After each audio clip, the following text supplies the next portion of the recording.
Hello, my dear student. Today we are going to discuss about socialization, and this one is the chapter of our socio-philosophical perspective of education. तो आज हम जानेंगे कि socialisation क्या होता है, कहाँ से आया है, क्या कैरेक्टरिस्टिक्स होती हैं, क्या नेचर है, कौन से ऐसे एजेंसीज हैं सोशलाइजेशन की, क्या फैक्टर्स हैं जो रेजिस्ट करते हैं। तो इन सारी चीजों के बारे में आज हम इस वीडियो में जानने वाले हैं। तो सबसे पहले हम जान लेते हैं कि एटिमोलॉजिकल मीनिंग क्या है।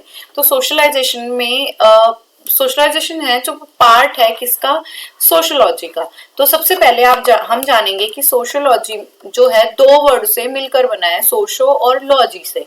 तो सोशो विच मीन्स सोसाइटी, समाज को जानना। अब सोसाइटी क्या होता है, वहां जहां पर नंबर ऑफ पीपल मिलकर साथ रहते हैं, या फिर हम कह सकते हैं it is a group of people, जहां पे लोगों का समूह होता है और वो समूह सब साथ मिलकर रह रहे होते हैं। दूसरा आता है लोगस। लोगस क्या है, ग्रीक वर्ड है विच मीन्स है साइंस। तो we can say that sociology is a word in which we are going to know about the science of living in a society.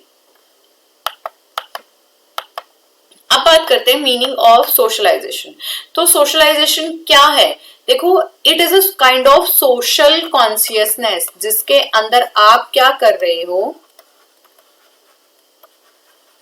जिसके अंदर आप अपनी सामाजिक चेतना का विकास कर रहे हो। अब सामाजिक चेतना में भी क्या क्या क्या हमारी सेंस, किस चीज की, रिस्पॉन्सिबिलिटी की, हमारी समाज के प्रति क्या रिस्पॉन्सिबिलिटी है। दूसरा हमारे बिलीव्स क्या क्या हैं, हमारी मान्यताएं क्या हैं, वैल्यूज, हमारी मूल्य क्या क्या हैं, आइडियल्स, आदर्श क्या है हमारे, कल्चर क्या है हमारा, रिलीजन क्या है हमारी। तो इन सब चीजों को जानने की जो पूरी प्रक्रिया है वो आपकी कहलाती है सोशलाइजेशन।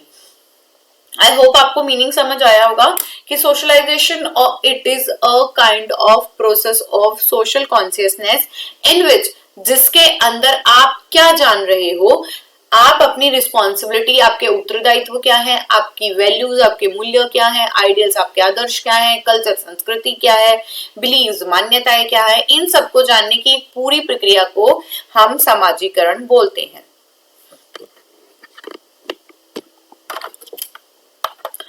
नेक्स्ट आते हैं हमारी कुछ डेफिनेशन, जो हमारे फिलोसोफर्स थे उन्होंने अपनी कुछ डेफिनेशन दी हैं, परिभाषाएं दी हैं, उनको जानने की कोशिश करते हैं। तो फर्स्ट डेफिनेशन है बोगार्ड्स के द्वारा, इन विच, देखो जहां पे भी सोशलाइजेशन आ जाए तो आपको ध्यान रखना है ये हमारा एक प्रकार का क्या है, प्रोसेस है,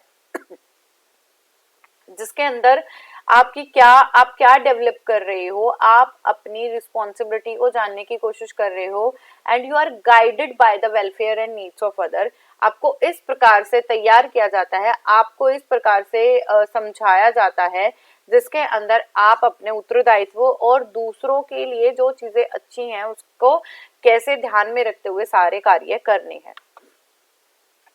दूसरी है हमारी हैविंग अर्स्ट और न्यू गार्टन की, जिसके अंदर सोशलाइजेशन, देखो यहाँ भी इन्होंने भी यही कहा है कि सोशलाइजेशन एक प्रोसेस है जिसके अंदर बच्चा लर्न करता है, क्या करता है कि हमें वो तरीके जानने हैं जिससे हम अपने समाज का निर्माण कर पाए और हम अपने आप को एक पार्ट बना पाए, एंड नेक्स्ट आपकी ओन पर्सनैलिटी भी क्या हो, डेवलप हो जाए। इसके बाद है आपको एक चीज और जाननी है, कुछ चीजें और जाननी है आपको, क्या नेचर, उसकी प्रकृति क्या है हमारे सोशलाइजेशन की। सबसे पहला वर्ड जानो, human is a biological being. Biological का मतलब जो जीवित है, जो चीजें जैविक होती हैं आप उसे बायोलॉजिकल बोलते हो। तो हमें बायोलॉजिकल बीइंग से ह्यूमन को क्या बनाना है, सोशल बीइंग। बायोलॉजिकल तो वो जन्मजात है, बट हमें बनाना क्या है, सामाजिक प्राणी। नेक्स्ट है it is a process of learning, जिसके अंदर आप क्या करते रहते हैं, आप अधिगम करते रहते हैं, लर्न करते रहते हो, values, beliefs, culture, norms, rules, regulations, responsibilities. तो इट इज अ कैसा process, learning process. Next it is a lifelong process, ये कभी ना खत्म होने वाली प्रक्रिया है। तो वी कैन से दैट ये जीवन पर्यंत प्रोसेस है। तो जीवन पर्यंत क्यों है, क्योंकि अगर बच्चा छोटा था तो उसने अपने फैमिली में रहना सीखा, फिर अपने दोस्तों के साथ, फिर स्कूल में, फिर सोसाइटी में, कम्युनिटी में। जैसे जैसे आपकी एज बढ़ती है आप कुछ ना कुछ नई चीजें रोजाना सीखते रहते हो, तो ये आपका जब तक जीवन रहेगा ये सोशलाइजेशन चलता ही रहेगा। नेक्स्ट मैं बोल सकती हूँ it is a kind of culture preservation, और we can say that conservation, जहाँ पे आप अपने कल्चर को प्रिजर्व करते हो, कंजर्व संरक्षित रखते हो। एंड नेक्स्ट है ट्रांसमिशन, आप अपने कल्चर को एक पीढ़ी से दूसरी पीढ़ी तक निरंतर क्या कर सकते हो, हस्तांतरित भी कर सकते हो। नेक्स्ट कैरेक्टरिस्टिक्स है या नेक्स्ट नेचर है, it is a kind of self development. ऐसा नहीं आप सिर्फ दूसरों के बारे में सोच रहे हो, दूसरे का भला कर रहे हो। अगर आप ऐसे गाइड किए गए हो कि आप ये सब कार्य करें, तो आपका जो खुद का आत्मविश्वास है, वो भी आत्मविकास है, वो भी क्या होगा, इनहेंस होगा। नेक्स्ट आती है हमारी कैरेक्टरिस्टिक्स ऑफ सोशलाइजेशन। तो फर्स्ट मैंने आपको बता दिया है कि it is a process of learning, जिसके अंदर आप अधिगम करते रहते हो। And it is a internalisation of culture, जिसके अंदर आप क्या करते हैं, समाज को आत्मसात करने की कोशिश करते हैं। पहले प्रिजर्व कर रहे हो, कंजर्व कर रहे हो, एंड देन ट्रांसमिट कर रहे हो, मतलब एक जनरेशन से दूसरी जनरेशन में पहुंचा रहे हैं। नेक्स्ट है डायनामिक प्रोसेस, कभी न रुकने वाला, क्योंकि लाइफ लॉन्ग है तो चलता रहेगा। जो चीजें स्थिर नहीं है, स्टैटिक नहीं है, वो डायनामिक होती हैं। मतलब आज आपने सीखा, मान लो आज बच्चे ने काउंटिंग सीखी है, कल वो आज 1 से 10 सीखी है, कल 10 से 20 सीखेगा, 20 से 30 सीखेगा। आप कहोगे मैम एक दिन के बाद तो काउंटिंग आ जाएगी, फिर क्या सीखेगा? There is a lot of concept जो सीखता रहता है, फिर उन्हें जोड़ना कैसे, घटाना कैसे, गुना कैसे करना है, फिर और चीजें इंक्लूड होती चली जाएंगी कि ये भी करो, ये भी करो। फिर अपने अगर वो लाइफ में आ जाता है तो भी उसकी नॉलेज इनहेंस होती रहती है। डे बाय डे बच्चा कुछ ना कुछ सीखता ही रहता है एंड इंडल्ज रहता है बहुत सारी एक्टिविटीज में। तो नई एक्टिविटी सीखने का काम ही डायनामिक प्रोसेस है, मतलब गत्यात्मक है, जो कभी भी नहीं रुकेगा, फंक्शनली चलता रहता है। लाइफ लॉन्ग है ये मैंने बता दिया कि जैसे जैसे आप लाइफ आपकी बड़ी होती जाएगी, आप बड़े होते जाओगे, आप चीजें सीखते चले जाओगे। सोशलाइजेशन एक ऐसा प्रोसेस है जिसमें एनवायरनमेंट में कैसे अडेप्ट करना है, एनवायरनमेंट के अनुसार कैसे अनुसरण करना है, वो रहना सीखता है। तो हम प्रोसेस जान लेते हैं अब। फर्स्ट है, प्रोसेस का पहला अंग यही होता है कि बच्चे का लालन पालन कैसे किया गया है, बच्चे का पोषण कैसे किया गया है। तो सोशलाइजेशन भी इस चीज पे निर्भर करता है कि बच्चों को वैल्यूज, बिलीव्स, आइडियल सिखाए हैं या नहीं सिखाए हैं। जितने अच्छे आइडियल्स, बिलीव्स वो सीख रहा होगा, उतने ही अच्छे उसके संस्कार भी होंगे और वो सामाजिक प्राणी भी ज्यादा बेहतर तरीके से बनेगा। दूसरा आता है कॉपरेशन। कॉपरेशन हमने शुरू में ही जाना कि जो ह्यूमन है वो इंडिविजुअल नहीं है, वो एक सोशल वेलबींग है। तो जब भी आप एक ग्रुप ऑफ पीपल में रहते हो, आप समूह में रहते हो, तो आपको कॉपरेट करना भी आना चाहिए। तो बच्चे के अंदर ऐसी फीलिंग्स को स्ट्रेंथन अप करना है, उन चीजों को बढ़ावा देना है, ऐसी भावनाओं को जागृत करना है जिसमें जो बच्चा है एक दूसरे का सहयोग करना सीख पाए। इसके बाद आता है इमिटेशन। इमिटेशन क्या होता है? एज इट इज कॉपी करना, ठीक है, अनुसरण करना। जैसे आपने छोटे बच्चों को देखा होगा कि मम्मा बिंदी लगा रही हैं, तो फिर बच्चे भी बिंदी लगाते हैं, चीजों को कॉपी करने की कोशिश कर रहे होते हैं। तो यहाँ पे आप जैसा सिखाते हो बच्चे को, वैसा बच्चा सीखता चला जाता है। सिंपैथी, कब जो आपसे किसी भी पहलू में, गरीबी में, चोट लगी हुई है, इमोशनली डिसबैलेंस है, तो आप उन्हें सिंपैथी शो कर सकते हैं। इसके बाद आता है कॉपरेट करना, सहयोग देना। देन सजेस्ट, अगर कोई गलत काम कर रहा है या किसी को नीड है तो आप सजेशन प्रोवाइड कर सकते हो। इसके बाद आइडेंटिफिकेशन, पहचान करना। पहचान इन द सेंस आपको क्या चाहिए, नीड्स क्या है, एसेंशियलिटीज क्या है, उनके बारे में जानना। कोई कुरीतियां हैं उनको रिमूव करना। सोशल टीचिंग, सामाजिक स्वभाव के बारे में बताना। सोशल टीचिंग लाइक बच्चा क्या करे, सत्यवादी हो, कॉपरेट करे, डिसिप्लिन में रहे, ये चीजें भी आपको सिखानी है। देन इसके बाद आता है रिवॉर्ड एंड पनिशमेंट का कॉन्सेप्ट। अगर बच्चा गुड, अच्छी चीजें कर रहा है तो आप रिवॉर्ड करोगे, वर्बली बोल के भी कर सकते हो, good, very good. Non verbally भी कर सकते हो, जिसमें क्या कर दिया आपने, क्लैप करा दिया, ठीक है, ये हमारे नॉन वर्बली आएंगे। चॉकलेट दे दी बच्चे को। इसके बाद आता है पनिशमेंट, जब बच्चा अच्छा कार्य नहीं कर रहा, वर्बली बोल सकते हैं no, bad habit, sit down. These are a non verbal punishment, sorry verbal punishment. Non verbal में आ जाएगा, आपने स्लैप कर दिया, आपने बिठा दिया, सिट डाउन, ठीक है, इशारे से, ये वाला, तो ये नॉन वर्बल आ जाएंगे। I know corporal punishment is ban now days, but it is also kind of non verbal punishment. Agencies में आ जाएं तो ऐसे कौन कौन से साधन या माध्यम है जिनके द्वारा सोशलाइजेशन सबसे ज्यादा और अच्छा तरीके से होता है। तो हमने जाना कि बच्चे का जो सबसे पहला समाज ही है वो आपकी फैमिली है। तो पहला फैमिली में क्या क्या सीखता है बच्चा, बहुत सारी क्वालिटीज फैमिली से ही सीखता है। कॉपरेट करना सीख लिया, सैक्रिफाइस सीख लिया, दूसरों के लिए छोड़ दी चीजों को, सहनशीलता, टॉलरेंस सीख ली, फॉरगिवनेस, क्या फॉरगिवनेस क्या होता है, क्षमा कर देना, काइंडनेस, दयालुता सीख ली, हार्मनी, सामंजस्य बनाए, एंड ड्यूटीफुलनेस, अपने कर्तव्यों का निर्वहन करे। जैसे बच्चा देखता है कि मम्मा खाना बनाती है तो उनका जो फर्ज है, कर्तव्य है, वो घर के हाउस होल्ड कोर्स करना। फिर उसके बाद जैसे अपने फादर को देखता है कि वो अर्निंग करते हैं, या दोनों साइमल्टेनियसली वर्क भी कर सकते हैं। देन उसके बाद सेकेंड एजेंसी है स्कूल, क्योंकि हमारी फैमिली के बाद जो फॉर्मल काइंड ऑफ नेचर उसे मिलता है, एनवायरमेंट उसे प्रोवाइड हो रहा है, वो हो रहा है सोसाइटी से, सॉरी स्कूल से। देन आती है कम्युनिटी, कम्युनिटी में आर्ट, हिस्ट्री, कल्चर इन्फ्लुएंस करते हैं, जो बहुत सारी फैसिलिटीज प्रोवाइड हो रहे हैं, रिलीजियस सेलिब्रेशन हो रहे हैं, तो इनको जानने की भी कोशिश करता है। इसके बाद आते हैं गेम स्पोर्ट। गेम स्पोर्ट में बच्चा ऑलरेडी ग्रुप में वर्क कर रहा है, तो बच्चा क्या करेगा, कैसे बड़ा करना है बच्चे को, हमें उसे गेम्स एंड स्पोर्ट्स में चीजें तो बतानी है, ऐसा नहीं है कि उन्हें नॉलेज ही ना हो, कास्ट, रिलीजन, इन सबको बताना है, बट इन सबको असाइड रख के ही बच्चा प्ले कर पा रहा है।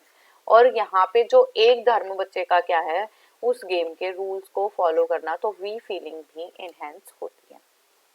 इसके बाद स्काउटिंग एंड गर्ल गाइडिंग, यहाँ पे भी एलिमिनेशन करना है, जिस भी टाइप से बाइफिकेशन होता है, जिस टाइप से डिफरेंसेस आते हैं बच्चों के अंदर, उनको रिमूव करना है। मतलब हमें जो नैरो कॉन्सेप्ट हैं इनको तो हटाना है और नेशनलिज्म की भावना लेके आनी है कि हम देश प्रेम कर सकें। इसके बाद आते हैं कुछ फैक्टर्स जो रेजिस्ट करते हैं सोशलाइजेशन को।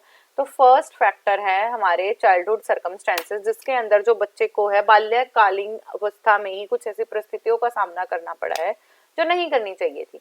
जैसे कि माता पिता का प्यार ना मिले, मतलब या तो न्यूक्लियर फैमिली है, या न्यूक्लियर फैमिली होने के साथ साथ दोनों पेरेंट्स वर्किंग है तो भी प्यार नहीं मिल पा रहा है, या फिर डाइवोर्स हो गया है, मिस हैपनिंग हो गई है, मतलब बच्चे को दोनों का प्यार नहीं मिल पा रहा है। Discord and conflict between parents, लड़ाइयां होती रहती है, तो बच्चा देखता है कि जब दो पीपल एक साथ नहीं रह पाते तो मैं समाज का अंग कैसे बन के रहूंगा। इनसिक्योरिटी है, हर बात पे पनिशमेंट मिल रहा है, हर बात पे भी रिवॉर्ड मिल रहा है, तो वो भी गलत है। कल्चरल कंडीशन, लाइक क्या कर सकता है, प्री कॉन्सेप्शन एंड प्रीजुडिसेस, मतलब बच्चे ने अपनी परिस्थितियों को देखते हुए कुछ धारणाएं ही बना ली है कि ये मैं इस कास्ट का हूँ, मैं ये कार्य नहीं कर सकता, मैं इस क्लास का हूँ, मेरे पास धन नहीं है, मैं ये नहीं कर सकता, वो नहीं कर सकता, तो ये चीजें भी रेजिस्ट करती हैं सोशलाइजेशन होने से। इसके बाद आते हैं करंट सर्कमस्टांसेस, जैसे इनजस्टिस हुआ है, बच्चे को अन्याय हुआ है, मतलब बच्चे के साथ अन्याय किया गया है, इंसल्ट, बच्चे का अपमान कर दिया गया, डिसअपॉइंट है वो किसी चीज से लेके, जेलसी, ईर्ष्या बहुत ज्यादा है, घृणा करता है, हार्श बहुत ज्यादा है, कठोरता है, तो वो भी रेजिस्ट करते हैं हमारे सोशलाइजेशन में। इसके बाद कुछ और ऐसी परिस्थितियां, जैसे फिजिकल इंफीरियोरिटी है, या तो बच्चा बहुत ज्यादा हेल्दी है, बहुत लंबा है, बहुत पतला है, तो वो भी अपने आप को बहुत कमतर आंकता है, जिससे वो सोसाइटी के साथ नहीं बैठ पाता। देन इसके बाद है सेल्फ कॉन्फिडेंस, बच्चे का आत्मविश्वास बहुत लो है, मतलब अगर बच्चे को एक चीज का आंसर उसे आता है बट आंसर करने को बोले तो उसके इतना कॉन्फिडेंस नहीं है कि वो खड़ा हो उस बात का जवाब दे पाए। रिलायंस, सेल्फ रिलायंस, उसे आत्म जो विश्वास है वो नहीं बन पा रहा है, अनएम्प्लॉयमेंट है, पैसे नहीं है, फेलियर्स है, तो वो भी समाज को, बच्चे को समाज में एक अभिनंग नहीं बनने देंगे। इसके बाद आता है role of teacher in the process of socialization. मैंने आपसे बात की कि जो फर्स्ट एजेंसी थी वो क्या थी, बच्चे का परिवार। दूसरी एजेंसी हमने पढ़ी कौन थी, स्कूल। स्कूल भी बहुत अच्छे से इन्फ्लुएंस करता है, बच्चे के फ्रेंड्स बहुत ज्यादा इन्फ्लुएंस करते हैं, पर जो दूसरा अपर मोस्ट फैक्टर है वो है हमारे टीचर्स। टीचर्स को इमिटेट करता है। बहुत बार आपने सुना होगा, आप बच्चे की कॉपी लेके करेक्शन भी करोगे तो बच्चा ये बोलेगा नहीं मेरी मैम ने लिखवाया था। तो उसमें सबसे ज्यादा इम्पैक्ट बच्चे की फैमिली के बाद जो आ रहा है वो स्कूल में टीचर का आ रहा है। तो टीचर की क्या रिस्पॉन्सिबिलिटी है, सबसे पहले वो पेरेंट्स और टीचर के बीच एक कॉपरेशन बना सके, क्योंकि बहुत सारी ऐसी चीजें हैं जो टीचर को पता है बट उनके पेरेंट्स को नहीं पता, और बहुत सारी ऐसी चीजें हैं जो पेरेंट्स को पता है बट एक टीचर को नॉलेज होनी चाहिए एज अ टीचिंग के लिए, स्कूल में रहने के लिए। दूसरा ट्रांसमिशन ऑफ कल्चर, बच्चा जिस कल्चर से आ रहा है, जैसे फेस्टिवल मनाता है उनको आप भी सेलिब्रेशन कराएं। सोशल आइडियल, सामाजिक आदर्श, इनडिसिप्लिन ना करो, टाइम से आओ, पंक्चुअल हो जाओ, अहिंसावादी बनो। तो ये सोशल आइडल्स जो हमारे सामाजिक आदर्श हैं उनका भी विकास करना। ट्रेडिशन ऑफ स्कूल, ट्रेडिशन का मतलब स्कूल के जो रूल्स या परंपराएं हैं कि आपको 8 बजे स्कूल में पहुंच जाना है, आपको एक प्रॉपर यूनिफॉर्म में आना है, आपके पास फला फला सब्जेक्ट की नोटबुक्स होनी चाहिए, आपको ये वाली ड्रेसेस दिन वेयर करनी है, कब कैप लगानी है, कब कब आपको विंटर के कपड़े पहन के आने हैं। तो ये ट्रेडिशंस का भी बच्चों को पता हो। Then encouragement of group work, हमें ज्यादा से ज्यादा समूह में काम कराना है, सामूहिक क्रियाएं करानी है, जैसे कि बच्चे के गेम्स करा सकते हो, स्पोर्ट्स में ले जा सकते हो, ठीक है, कोई करिकुलर एक्टिविटी को करिकुलर एक्टिविटीज करा सकते हैं। देन इंटरकल्चरल, हमने बात की समाज में सिर्फ एक ही प्रकार के तो लोग नहीं रहते हैं कि भाई सभी हिंदू रह रहे हैं, सभी मुस्लिम रह रहे हैं, सब सिख रह रहे हैं, ऐसा नहीं है। हमारे समाज में अलग अलग प्रकार के लोग रहते हैं, तो हमें एज अ टीचर ये भी ध्यान रखना है कि जो बच्चों का जो कल्चर इंटरकल्चरल चीजें हैं वो बच्चों को पता हो। आज हमने दिवाली का सेलिब्रेशन कर लिया तो कल हम गुरु पर्व भी मना रहे हैं, ठीक है। देन आती है हेल्दी कंपटीशन, ऐसे कंपटीशन नहीं कराने जिसमें बच्चा लड़ाइयां ही लड़ रहा है, राइवल बन रहा है, एक दूसरे का विरोधी हो गया है, नहीं। ऐसे कंपटीशन कराने कि गेम की तरह खेलो, जो जीत गया उसे रिवॉर्ड मिल गया और जो हार गया उन्हें पनिशमेंट भी ना दे। देन है हेल्दी ह्यूमन रिलेशंस, अच्छे सामाजिक संबंध बना सके लोग मनुष्य के साथ। इसके बाद आता है इनकरेजमेंट ऑफ ग्रुप वर्क। आपको अभी मैंने बोला कि ग्रुप वर्क कराना है, तो बच्चे को ऐसी चीजें करानी है जिसमें बच्चा प्रेजेंट कर सके, हाई आइडिया लेके चल सके, एक्टिविटीज कराए, सोशल बिहेवियर रखे, इमिटेट कर पाए टीचर को और एक सोशल वेलबींग बन जाए। और यहाँ पे भी ध्यान दिया गया कि आपको ग्रुप वर्क ऐसे कराने हैं कि बच्चे का पार्टिसिपेशन मैक्सिमाइज रह पाए।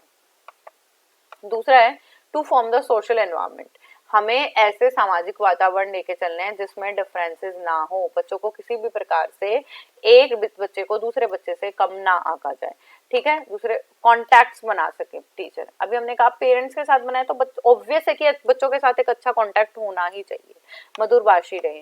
Then transmission of culture, culture का इन्फ्लुएंस बहुत ज्यादा होता है बिहेवियर पे, तो ये भी एक यूजफुल एलिमेंट है कि बच्चों के अंदर कल्चर को इंट्रोड्यूस करा सके और सबके मन में हर एक धर्म को लेके रिस्पेक्ट हो। देन आते हैं फीलिंग ऑफ हेल्दी कंपटीशन, ये मैं आपको बता चुकी हूँ कि कंपटीशन कभी भी ऐसे ना कराएं कि जिसके अंदर वी फीलिंग ही मर जाए बच्चों की। देन आते हैं सोशल डाइवर्सिटी एंड सोशलाइजेशन, सामाजिक विविधता और सामाजिकरण। देखो इंडिया एक बहुत वास्ट कंट्री है, यहाँ पे बहुत डाइवर्सिटी है, कल्चर को लेके, रिलीजन को लेके, कास्ट को लेके, ग्रुप ऑफ पीपल में भी सब अलग अलग हो सकते हैं, सब एक दूसरे से डिफरेंट हो सकते हैं।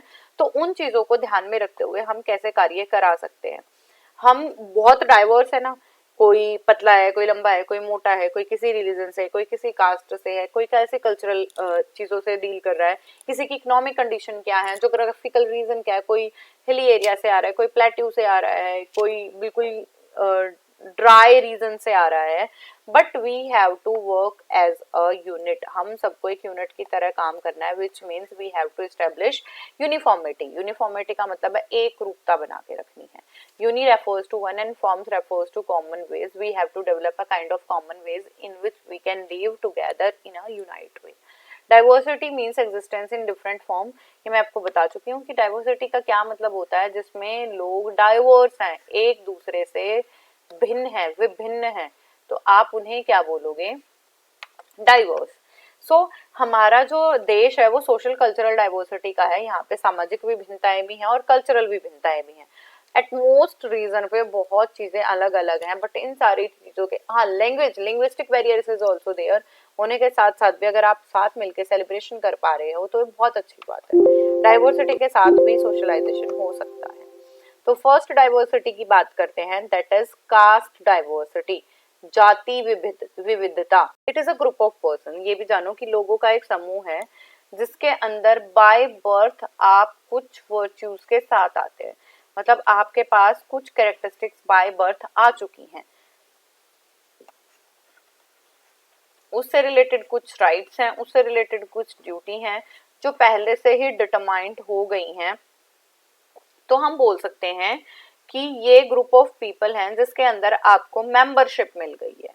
सो we can say that caste is a kind of group of people in which a child can give, yes, a child can gain some kind of virtues at the time of birth and he took that kind of membership, जिसके अंदर जो बच्चा है एक सदस्यता ले लेता है, उसके कुछ सामाजिक क्या होते हैं, कार्य होते हैं और ड्यूटी कर्तव्य होते हैं, उनका परिवहन करता है। ठीक है, ये भी हमारी सोशल सेरेमनीज हैं, ये सामाजिक समारोह की तरह काम करता है, रिलीजियस वर्च्यूज हैं, वे ऑफ लिविंग है। अब हमारे पास चार प्रकार की कास्ट थी। जो सबसे पहले बात करें, जो फर्स्ट है वो होते हैं ब्राह्मण। ब्राह्मण क्यों कौन होते थे? जो यज्ञ परफॉर्म करते थे, जो पढ़ाते थे, जो स्टडी करते थे या जो लर्निंग करते थे, आप उन्हें ब्राह्मण की कैटेगरी में रखते थे। ठीक है, इसके बाद आते हैं क्षत्रिय। क्षत्रिय कौन होते थे? जो देश की आर्मी है, जैसे जो देश को क्या करते थे, बचाने का, क्या करने, संरक्षण करने का काम करते थे। इसके बाद आते हैं वैश्य, जैसे बिजनेसमैन हो गए, किसान हो गए, जो एग्रीकल्चर कार्य कर रहे हैं, ये हमारे सारे वैश्य के अंदर आएंगे। उसके बाद आते हैं शूद्र। तो जो हमने ये तीन पढ़ी ना, इन सब की जो सर्विंग कर रहे होते हैं वो हमारे शूद्र कहलाते हैं। ठीक है, तो हमारे अर्ली टाइम पे चार ही कास्ट होती थी। ब्राह्मण जो पढ़ाने का, लिखाने का, यज्ञ करने का काम करते थे, वो ब्राह्मण की कैटेगरी में आते थे। क्षत्रिय जो देश को प्रिजर्व कर रहे हैं, लड़ाइयाँ कर रहे हैं देश के लिए, वो क्षत्रिय आते हैं। उसके बाद वैश्य जो बिजनेस कर रहे हैं, शूद्र जो इन तीनों को क्या कर रहे हैं, सर्व करने का काम कर रहे हैं। मिडिल पीरियड के बाद कास्ट को और भी कैटेगराइज कर दिया गया on basis of their occupation, जैसे बनियाज हो गए, जाट हो गए, ठीक है, कुम्हार हो गए, सुनार हो गए, लुहार हो गए। तो जैसा जैसा काम करते गए वैसा वैसा उन्हें नाम दे दिया गया। इसके बाद आते हैं मेरिट्स। मेरिट्स क्या हैं? जाति व्यवस्था के कुछ गुण हैं। मॉडर्न टाइम पे भी कास्ट सिस्टम का होना आपको एक लाइवलीहुड प्रदान कर रहा है, आपके पास एक आजीविका है। जैसे आप अगर एक किसी ब्राह्मण से आते हो, या देखो अभी तो नहीं रहा है ये, मैं ये नहीं कहूंगी कि अब भी वही है, अब तो आप जैसी कास्ट में पैदा होते हो उसकी मेंबरशिप लेके पैदा होते हो।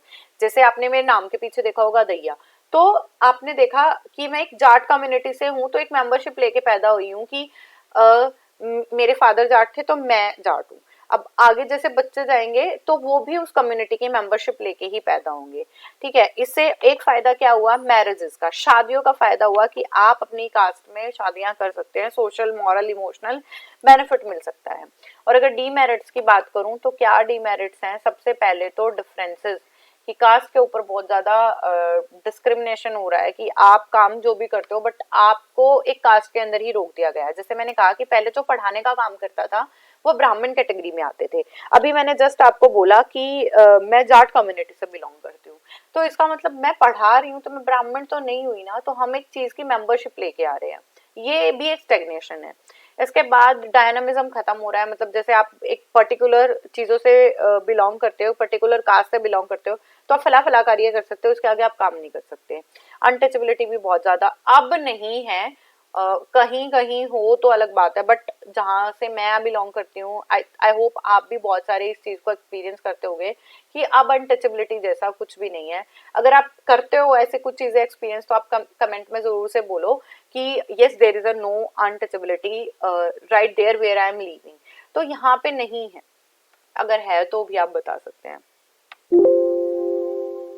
इसके बाद आता है क्लास, वर्ग क्या क्या है।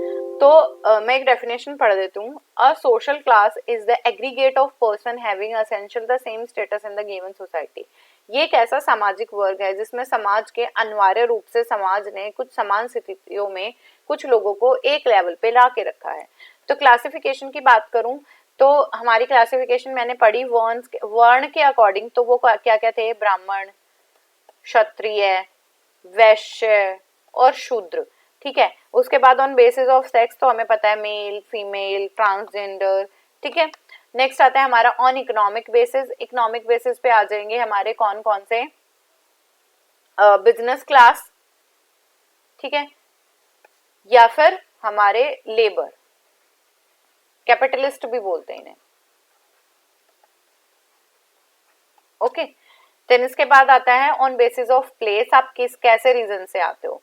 आप माउंटेन्स में रहते हो, आप डेजर्ट्स में रहते हो, आप प्लेन्स पे रहते हो। उसके बाद आता है वोकेशन, कि आप डॉक्टर हो, इंजीनियर हो, टीचर हो, क्या हो। इसके बाद आता है स्टेटस, स्टेटस का मतलब आप लोअर क्लास से हो, आप मिडिल क्लास से हो या अपर क्लास से हो। लोअर क्लास जो बिलो पॉवर्टी रह रहे हैं, मिडिल क्लास जो एवरेज है, मतलब अपने डेली लाइवलीहुड कमा पाते हैं, और अपर क्लास का मतलब जिसके पास सेविंग के लिए भी काफी सोर्सेज हैं। इसके बाद आते हैं मेरिट्स।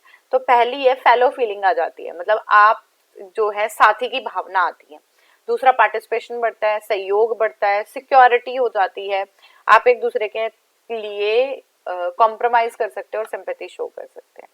डीमेरिट्स की बात करूं तो फॉल्स सेंस ऑफ सुपीरियरिटी, मतलब मैं सुपीरियर हूँ, जैसे मैं जॉर्ज फैमिली से बिलोंग करती हूँ तो मैं बहुत ज्यादा सुपीरियर हूँ, मेरे से नीचे वाली कास्ट सब सब लोअर है, ठीक है। इसके बाद आती है स्नॉबरी। स्नॉबरी का मतलब होता है अहम कर लेना, लाइक मैंने अभी कहा कि सेंस ऑफ सुपीरियरिटी, मैं सबसे ऊपर हूँ, इसी का मैं घमंड कर लूँ तो वो स्नॉबरी है, कि अच्छा मैं फलानी कास्ट से बिलोंग करती हूँ, मैं फलानी कॉम से बिलोंग करती हूँ, तो मेरे से सुपीरियर कोई नहीं है। देन आता है टेंशन एंड कॉन्फ्लिक्ट, एक जाति के या दो क्लासेस के लोग लड़ते रहते हैं, स्ट्रगल एंड स्ट्राइफ, कलह बना रहता है। देन आते हैं linguistic diversity in India. Bharat में काफी भाषाएं बोले जाते हैं, लिंग्विस्टिक का मतलब होता है भाषा के रूप पे डाइवर्सिटी होना। Okay, India has become a land of many tongues. मैंने बताया अभी आपको कि भारत जो है कई भाषाओं का देश बन गया है। अ टावर ऑफ वेरिटेबल लैंग्वेजेस, मतलब भाषाओं का एक संग्रहालय बोल सकते हैं, म्यूजियम बोल सकते हैं। 1950 में हमें लिंग्विस्टिक बेसिस पे मतलब अलग अलग तरीके से देखा गया, तो भारत में कुल 22 भाषाएं हैं जो रिकॉग्नाइज की गई हैं हमारे कॉन्स्टिट्यूशन के द्वारा, ठीक है। उसमें से कुछ भाषाएं जैसे बंगाली, तेलुगु, मराठी, तमिल, उर्दू, गुजराती, कन्नड़, मलयालम, ओडिया। तो ये 2001 के सेंसस के अकॉर्डिंग है कि हिंदी भाषी कितने थे, बंगाली भाषी कितने थे, तेलुगु, मराठी, ये भाषीय लोग कितने थे, ठीक है। तो इसमें भी देखा जाए तो बहुत सारी लैंग्वेज वेरिएशन है, कि कुछ लोग हैं जो सिर्फ हिंदी बोलते हैं, कुछ इंग्लिश बोलते हैं, कुछ किन्हीं भाषा। उसके बाद भी there is a linguistic barrier जो है बोलियां, मतलब जैसे हरियाणवी बोली सुना होगा आपने, ठीक है, ये बोलियों के अंदर आते हैं, वो भी रीजन टू रीजन कुछ ही किलोमीटर्स पे जो बोलियां हैं वो बदल जाती हैं, तो ये भी वेरिएशंस है। मतलब अगर आप एक दूसरे की भाषा ही नहीं समझ पा रहे हो तो आपका समाजीकरण कैसे होगा, क्योंकि हमने जाना कि ग्रुप ऑफ पीपल है तो लोगों का समूह है, तो लोगों को तो जानना तो पड़ेगा। देन आता है रिलीजियस कॉम्पोजिशन। अब आती है धार्मिक संरचनाएं। देखा जाए तो इंडिया की पॉपुलेशन काफी ज्यादा है और कॉम्प्लेक्स पॉपुलेशन, कॉम्प्लेक्स का मतलब काफी जटिल है संरचनाओं का जानना। हमने कास्ट पे भी देख लिया, अब रिलीजन पे बात करते हैं। रिलीजन है वे ऑफ लाइफ, जीवन को कैसे जीना, सोशली कैसे जी रहे हो, इकोनॉमिकली कैसे जी रहे हो, पॉलिटिकल स्ट्रक्चर क्या है आपकी, तो वो हमारे किसके पार्ट हैं, रिलीजन के। अगर मैं सेंसस 2001 की बात करूं तो इंडिया में सबसे ज्यादा जो रिलीजियस कम्युनिटी थी वो थे हिंदू, अभी भी हैं नो डाउट, हिंदू हैं, हिंदू की परसेंटेज सबसे ज्यादा है। इसके बाद लार्जेस्ट नंबर है किसका, उत्तर प्रदेश में मुस्लिम कम्युनिटीज का। तो रिलीजियस कॉम्पोजिशन देख लेते हैं क्या क्या है। Conversion of from one faith to another, sorry,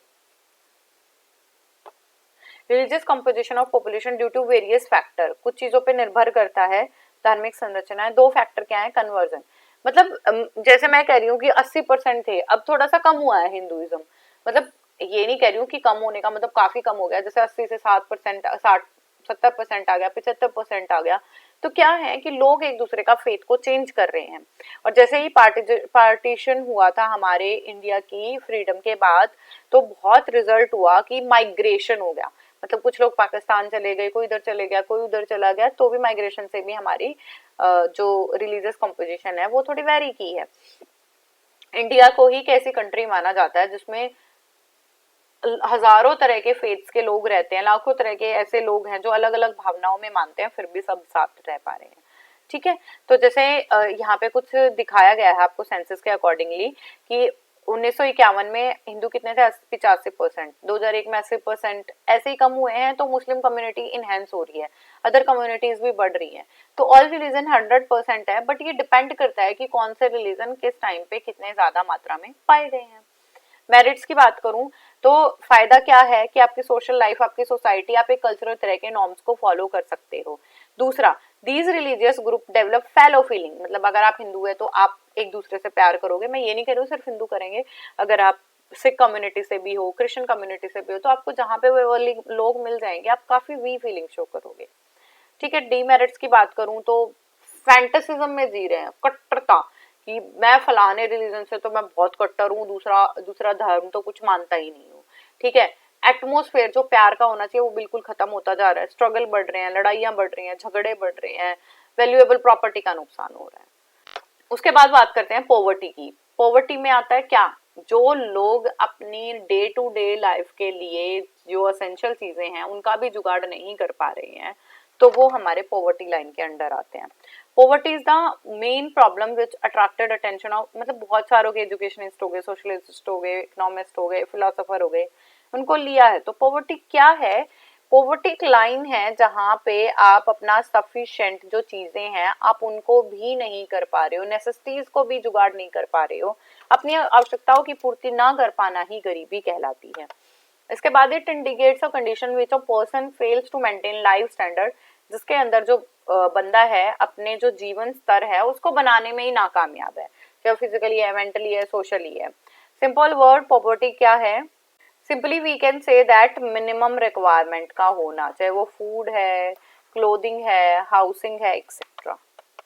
there are 3 types of poverty, 3 प्रकार की गरीबियां हैं। फर्स्ट है रिलेटिव पॉवर्टी, मतलब किसी चीज के रिलेशन में आपको पॉवर्टी है, आप फलानी कास्ट से हो आप गरीब हो, आप फलाने रिलीजन से हो आप गरीब हो, तो the poverty which is relation to, in which there is a relation to caste, class, country, religion etcetera.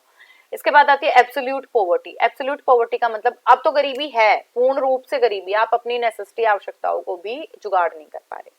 इसके बाद है सब्सिस्टेंसी। सब्सिस्टेंसी भी एक एब्सोल्यूट का टाइप है जिसके अंदर आपको किसी सब्सटेंस या किसी चीज की पॉवर्टी है, लाइक आप जी पा रहे हो, मिनिमम रिक्वायरमेंट आपकी हो रही है, बट आपकी लाइफ को असेस करने के लिए जो चीजें होनी चाहिए वो आपके पास नहीं है, मतलब आप सिर्फ जिंदा हो पर जो चीजें आपके नेसेसिटीज हैं वो पूर्ण नहीं हो पा रही है।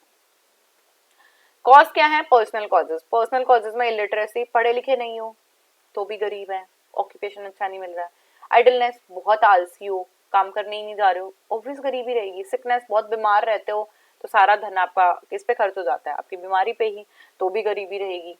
सिकनेस, बीमार रहते हो तो भी काफी गरीबी रहेगी। एक्स्ट्रावेजेंस, आप फिजूल खर्ची करते हो। एल्कोइज्म, दारू पीते हैं तो भी गरीबी है। गैम्बलिंग, जुआ खेलते हैं, हार जाएंगे तो गरीबी होगी, ऑब्वियस। इसके बाद आते हैं economic causes, which means the causes because of what, because of money. तो एग्रीकल्चर कॉजेज है, खेत में धान लगाए, धान अच्छे नहीं हुए। अनएम्प्लॉयमेंट, बेरोजगारी बहुत ज्यादा है। अनइक्वल डिस्ट्रीब्यूशन ऑफ वेल्थ, किसी को धन बहुत ज्यादा मिला है, किसी को मिला ही नहीं है। अनप्रोडक्टिविटी होर्डिंग, मतलब यहाँ पे आप जमाखोरी कर रहे हो, अपने धन, अपने गेहूं उगाए, आप अच्छे से बेच सकते थे उन्हें, पर आपने जमा करके रख लिया, फिर उनका दाम गिर गया, ठीक है। इकोनॉमिक डिप्रेशन, भाई ट्रेड बहुत नीचे चला गया है। इसके बाद आते हैं ज्योग्राफिकल रीजन, पेस्ट कंट्रोल के लिए कुछ छिड़काव कर दिया, फसल बर्बाद हो गई। एब्सेंस ऑफ नेचुरल रिसोर्सेज, पानी नहीं मिल रहा है खेतों में देने के लिए, पीने के लिए भी पानी नहीं है, ऐसे नेचुरल क्लाइमेटीज, बाढ़ आ गई, सूखा पड़ गया, तो भी गरीबी ऑब्वियस आएगी क्योंकि आपको मूव करना पड़ेगा वहां से। इसके बाद आते हैं सोशल कॉजेज, सामाजिक कार्य, इविल कस्टम, कुछ कस्टम ही ऐसे हैं जो काम ही नहीं करने देते, जैसे पहले था औरतें जो हैं बाहर जाके काम ही नहीं कर सकती हैं, तो गरीबी है ऑब्वियस। फॉल्टी एजुकेशन, अच्छी पढ़ाई नहीं मिली, शिक्षा अच्छी नहीं मिली तो भी आप गरीब रह गए। इनएडिक्वेट मेडिकल एड, बीमार हो ठीक हो सकते हो बट आपको मेडिकल कंडीशन अच्छी नहीं मिली।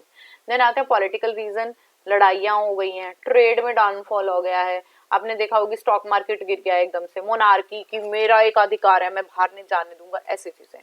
इंक्रीजिंग पॉपुलेशन, आपको पता है जैसे जैसे हमारी जनसंख्या बढ़ रही है अनएम्प्लॉयमेंट बढ़ता है, डिस्ट्रीब्यूशन नहीं कर पाते हम रिसोर्सेज का, लोग ज्यादा होने की वजह से चीजों का डिस्ट्रीब्यूशन नहीं हो रहा है, तो इन सारी चीजों की वजह से भी पॉवर्टी क्या करते हैं, एनहेंस करती है।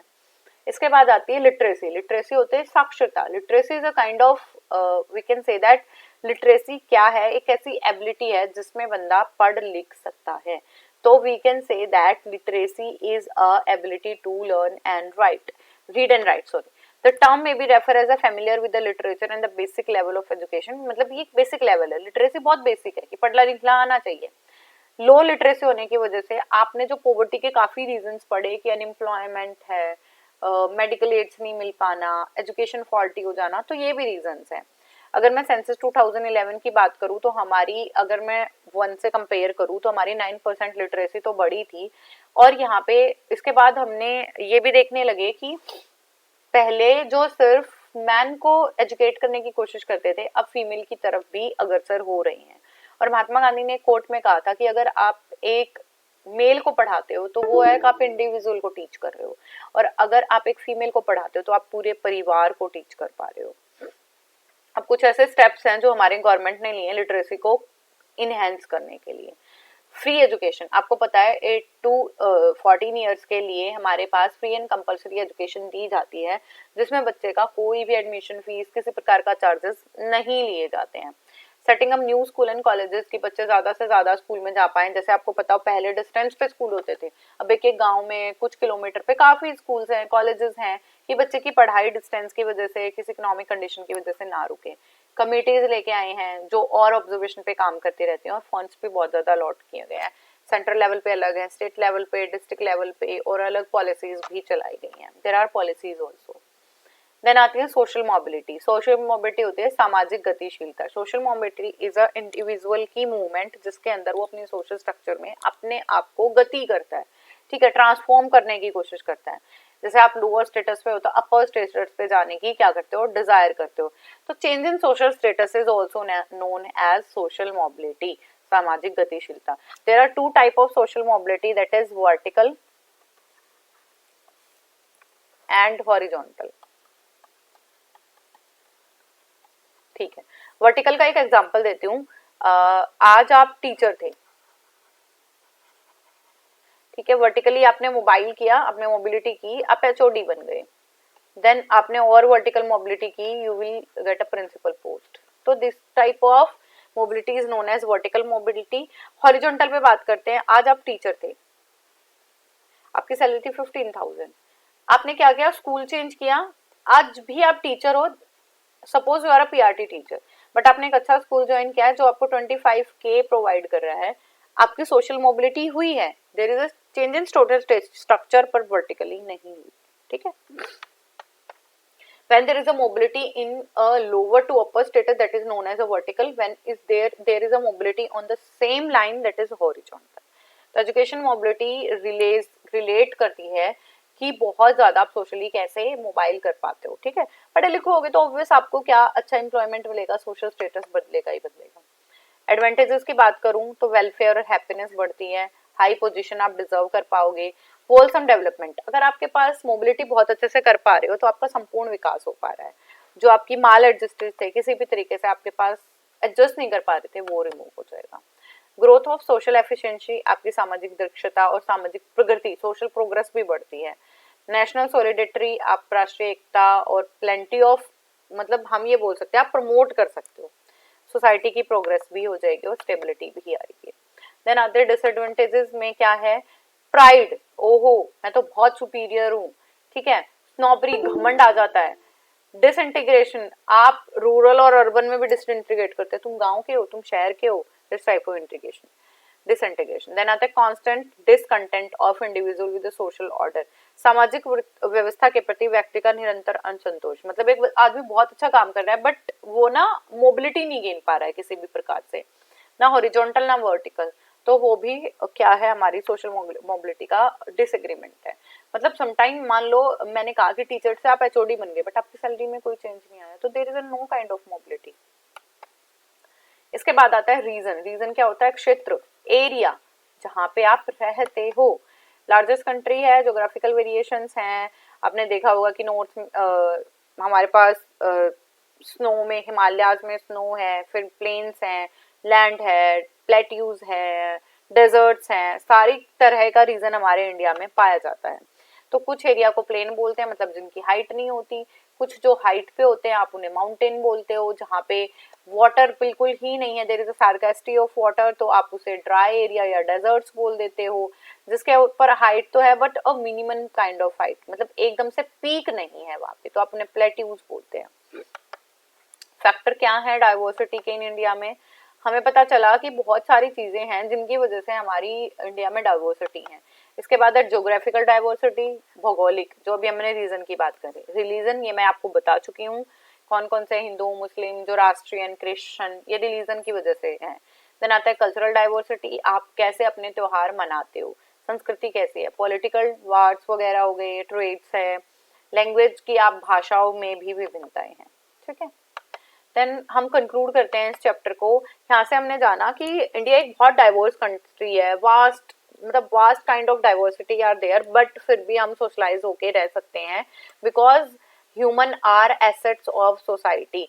हम जो हैं संपत्ति हैं, ठीक है, सोशलिस्ट की सोशलाइजेशन के लिए, समाज के लिए।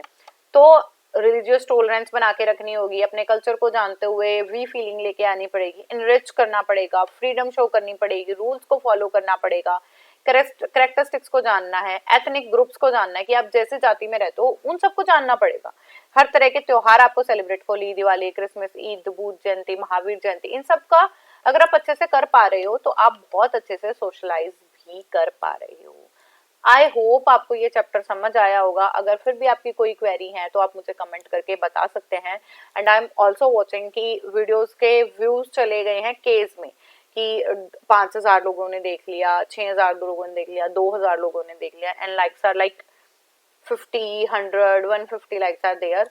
तो जो वॉच कर रहे हैं उन्हें कुछ तो अच्छा लग रहा है ना वीडियो में, तो प्लीज लाइक कर दो और कमेंट कर दो। और अगर आपके फ्रेंड्स अभी डीएलएड कर रही हैं और मुझे पता है कि आपका फिलोसफी का भी पेपर है, तो आप उन बच्चों के साथ भी शेयर कर देना। Bye bye, take care and also keep going, keep growing and keep learning from tutors theory. Bye bye, take care.